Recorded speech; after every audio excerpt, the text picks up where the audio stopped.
അതായത് കട്ടപ്പനയിലെ 2 പ്രദേശങ്ങളിലാണ് നിലവിൽ മണ്ണിടിച്ചിൽ സംഭവിച്ചതായിട്ട് നമുക്ക് ലഭിച്ചിരിക്കുന്ന റിപ്പോർട്ട്.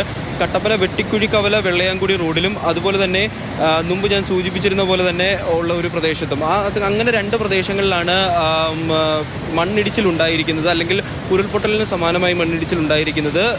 കട്ടപ്പന പ്രദേശത്ത് നെടുങ്കണ്ടത്ത് ഒട്ടുമിക്ക പ്രദേശങ്ങളിലും വെള്ളം കയറുന്ന ഒരു സാഹചര്യമാണ് ഉണ്ടായത്.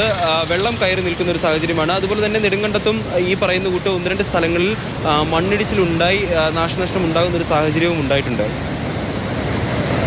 ശരി, നിതിൻ തോമസ് ആണ് വിവരങ്ങൾ നൽകിക്കൊണ്ടിരിക്കുന്നത്. ഇങ്ങനെ ഓരോ ഇടത്തെയും ദൃശ്യങ്ങൾ നമ്മൾക്ക് മുന്നിലേക്ക് വന്നുകൊണ്ടിരിക്കുകയാണ്. തൂവലരുവി വ്യൂ പോയിന്റിൽ നിന്നുള്ള കാഴ്ചയാണ് കാണുന്നത്. ഇപ്പോൾ മഴ മാറി നിൽക്കുകയാണ്, പക്ഷേ പുലർച്ചെ പെട്ടെന്നുണ്ടായ ആ ഒരു മഴയുടെ ആഘാതം അത് എത്രത്തോളം വലുതാണ് എന്ന് കാണിച്ചു തരുന്ന ദൃശ്യമാണ് ഇപ്പോൾ നമ്മൾ ഓരോന്നും കണ്ടുകൊണ്ടിരിക്കുന്നത്.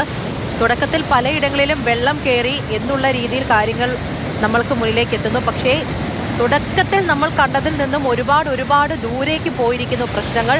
ആശങ്ക, അതിൻ്റെ ആഘാതം അത് വളരെ വലുതാണ്. പലയിടങ്ങളിലും മണ്ണിടിച്ചിലുണ്ടായിട്ടുണ്ട്.